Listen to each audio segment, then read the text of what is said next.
പിണറായി സർക്കാരിൽ പാർട്ടിക്ക് നിയന്ത്രണമുണ്ടായിരുന്നില്ലെന്ന് CPIM കേന്ദ്ര കമ്മിറ്റിയുടെ തിരഞ്ഞെടുപ്പ് അവലോകന റിപ്പോർട്ട്.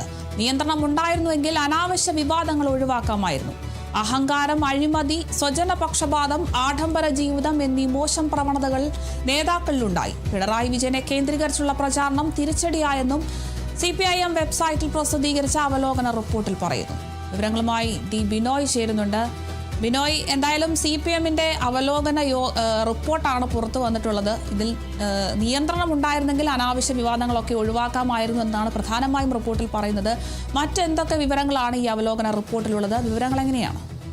ഈ മാസം 11 മുതൽ 13 വരെ ഡൽഹിയിൽ നടന്ന കേന്ദ്ര കമ്മിറ്റി യോഗത്തിന് ശേഷം തയ്യാറാക്കിയ അവലോകന യോഗത്തിലാണ് കേരളത്തിലെ പാർട്ടിക്കെതിരെ കടുത്ത വിമർശനങ്ങൾ ഉള്ളത്. റിപ്പോർട്ടിൽ പ്രധാനമായും പറയുന്നത് 2021 നേടിയ വിജയവും വോട്ടിംഗ് ശതമാനവും 2026 പാർട്ടിക്ക് നിലനിർത്താൻ കഴിഞ്ഞില്ല എന്നുള്ളതാണ് ഏറ്റവും വലിയ ഒരു ആരോപണം. പ്രധാനമായും പറയുന്നത് 44% അന്ന് 2021 വോട്ടുണ്ടായിരുന്നു, 99 സീറ്റുകളും ഉണ്ടായിരുന്നു. പക്ഷേ അത് 2026 എത്തിയപ്പോൾ 35 സീറ്റായി ചുരുങ്ങുകയും അതിനും അപ്പുറത്തേക്ക് വോട്ടിംഗ് ശതമാനത്തിൽ കാര്യമായ കുറവ് സംഭവിക്കുകയും ചെയ്തു. കേരളത്തിൻ്റെ ചരിത്രത്തിൽ ഇത്തരത്തിൽ ഒരു രീതി CPIMൽ ഒരിക്കൽ പോലും സംഭവിക്കാൻ പാടില്ലാത്തതായിരുന്നു എന്നാണ് കേന്ദ്ര കമ്മിറ്റിയുടെ വിലയിരുത്തൽ. പ്രത്യേകിച്ചും 3 സീറ്റുകൾ BJP നേടിയത് മറ്റൊരു തരത്തിലുള്ള ഒരു വർഗീയമായ ശക്തികളുടെ കടന്നുകയറ്റത്തിനും വഴിവെച്ചിരിക്കുന്നു. ഇതിൽ പ്രധാനമായും ചൂണ്ടിക്കാട്ടപ്പെടുന്ന കാര്യങ്ങൾ പാർട്ടിക്കകത്ത് അല്ലെങ്കിൽ പാർട്ടിക്ക് ഭരണം കിട്ടിയിട്ട് പോലും ചില നിയന്ത്രണങ്ങൾ ഏർപ്പെടുത്തുന്ന കാര്യത്തിൽ വലിയ തരത്തിലുള്ള വീഴ്ച മന്ത്രിമാർക്ക് പറ്റി എന്നുള്ളതാണ്. പ്രത്യേകിച്ചും ചില വകുപ്പുകളുടെ ചുമതല പൂർണ്ണമായും ഉദ്യോഗസ്ഥന്മാർ ഏറ്റെടുക്കുകയും അവരുടെ ഇഷ്ടമനുസരിച്ച് അതിൽ നിയമങ്ങൾ പ്രാവർത്തികമാക്കുകയും ചെയ്തു. അതിൽ സ്വജനപക്ഷപാതം ഉൾപ്പെടെ കടന്നു വരികയും ചെയ്തു. പാർട്ടിക്ക് അനുകൂലമായ നിലപാടുകൾ ഇവർക്ക് സ്വീകരിക്കാൻ കഴിഞ്ഞില്ല എന്നുള്ളതാണ് ഒരു പ്രധാനപ്പെട്ട ആരോപണം. ഒപ്പം തന്നെ പാർട്ടിക്ക് ഈ പല സ്ഥലങ്ങളിലും ഇത്തരം സംഭവങ്ങൾ ഉണ്ടാകുമ്പോൾ പാർട്ടി നേതൃത്വത്തിനോ അല്ലെങ്കിൽ പാർട്ടിക്കോ മുഖ്യമന്ത്രിക്കോ കാര്യമായ ഇടപെടൽ നടത്താൻ കഴിയാത്ത തരത്തിലേക്ക് കാര്യങ്ങൾ മാറുകയും ചെയ്തു. ഇത് ജനങ്ങളിൽ നിന്നും പാർട്ടി അകലാനും പാർട്ടിക്ക് വോട്ട് കുറയാനും കാരണമായി എന്നാണ് ഒരു വിലയിരുത്തൽ.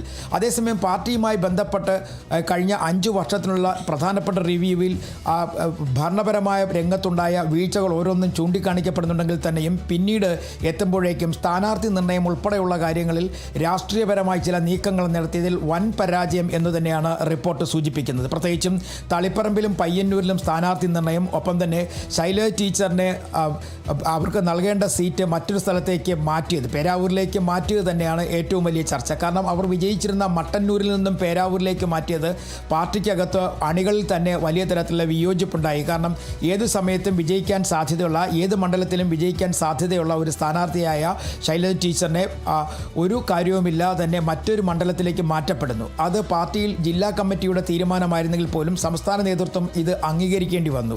അതുമാത്രവുമല്ല, സ്ഥാനാർത്ഥി നിർണയത്തിലുണ്ടായ വലിയ പിഴവുകൾ കോഴിക്കോട് ജില്ലയിലും കൊല്ലം ജില്ലയിലും ഉണ്ടായിട്ടുണ്ട്. പ്രത്യേകിച്ചും വനിതാ സ്ഥാനാർത്ഥികളെ നിർണ്ണയിക്കുന്ന കാര്യത്തിലാണ് ഇത്തരത്തിലെ പിഴവുകൾ സംഭവിച്ചിരിക്കുന്നത്. അങ്ങനെ ഓരോ കാര്യങ്ങളിലും എണ്ണി പറഞ്ഞുകൊണ്ടുള്ള കേന്ദ്ര കമ്മിറ്റിയുടെ ഒരു റിവ്യൂ റിപ്പോർട്ട് അല്ലെങ്കിൽ വിശദീകരണ റിപ്പോർട്ടാണ് ഇപ്പോൾ കഴിഞ്ഞ ദിവസം പുറത്തു വന്നിരിക്കുന്നത്. അത് അവരുടെ വെബ്സൈറ്റിൽ തന്നെ പ്രസിദ്ധീകരിച്ചിട്ടുമുണ്ട്.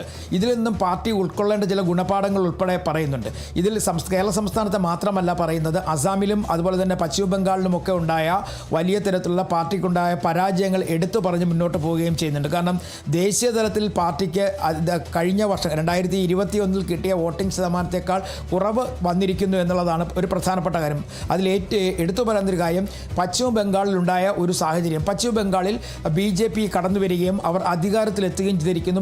മാത്രമല്ല ഒറ്റ പാർട്ടിയായി BJP എത്തപ്പെടാൻ അവസരമുണ്ടായിരിക്കുന്നു. പക്ഷേ അവിടുത്തെ ഭരണവിരുദ്ധ വികാരങ്ങളെ പാർട്ടിക്ക് കൃത്യമായി ഉപയോഗപ്പെടുത്താൻ അല്ലെങ്കിൽ CPIMന് കഴിഞ്ഞില്ല എന്നുള്ളതാണ് പശ്ചിമ ബംഗാളിനെ കുറിച്ച് പറയുന്നത്.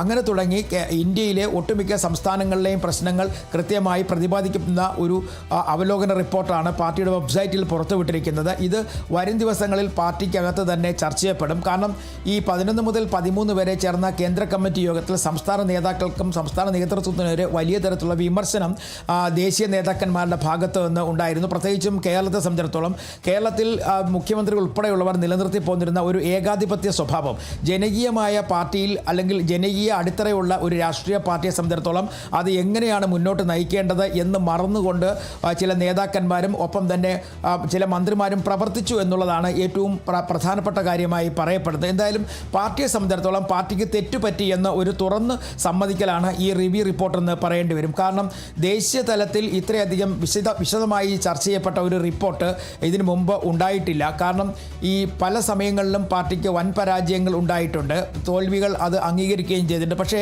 ഇത് പാർട്ടി കൃത്യമായി പഠിക്കാൻ തയ്യാറായിരിക്കുന്നു എന്നുള്ളതിൻ്റെ ഒരു സൂചനയാണ് ഇതിൽ നിന്ന് വ്യക്തമാകുന്നത്. സാധാരണഗതിയിൽ CPIMനെ സംബന്ധിച്ചിടത്തോളം CPIMൻ്റെ ഓരോ നീക്കങ്ങളും അത് വ്യക്തമായി പാർട്ടിയുടെ താഴെ തട്ട് മുതൽ മുകളിൽ വരെ എത്തുന്ന പതിവുണ്ട്. എന്നാൽ കേരളത്തിലേക്ക് എത്തിയപ്പോഴേക്കും തെരഞ്ഞെടുപ്പുമായി ബന്ധപ്പെട്ട കാര്യങ്ങളിൽ അതിന് മുന്നോടിയായി നടന്ന ചില സംഭവങ്ങൾ എടുത്തു തന്നെ പറയുന്നുണ്ട്. പ്രത്യേകിച്ചും ശബരിമലയിലെ അയ്യപ്പ സംഗമം സംഘടിപ്പിച്ചതുമായി ബന്ധപ്പെട്ട് പാർട്ടിക്ക് വലിയ തരത്തിൽ ദോഷമുണ്ടായിട്ടുണ്ട്. അതിൽ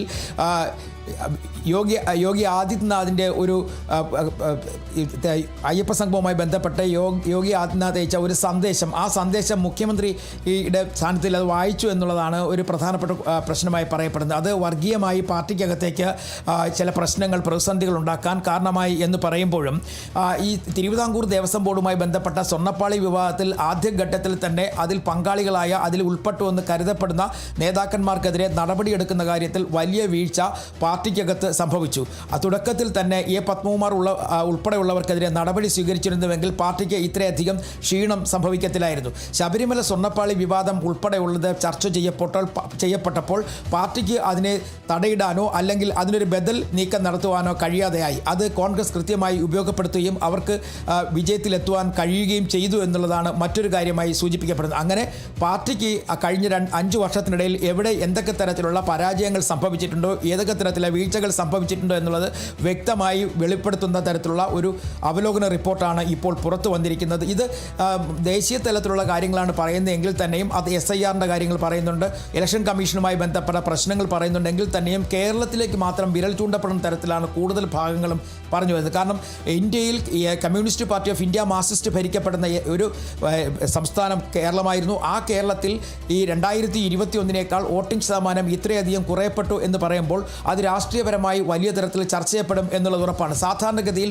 ഒരു പരാജയം എന്ന് പറയുമ്പോൾ CPM പ്രതീക്ഷിച്ചിരുന്നത് 10 സീറ്റ് അല്ലെങ്കിൽ 15 സീറ്റിൻ്റെ വ്യത്യാസമായിരുന്നു. പക്ഷേ അതിനും അപ്പുറത്തേക്ക് 50 സീറ്റ് പോലും എത്തുവാൻ CPMന് കഴിയാത്ത തരത്തിൽ വൻ പരാജയം ഏറ്റെടുക്കേണ്ടി വന്നു.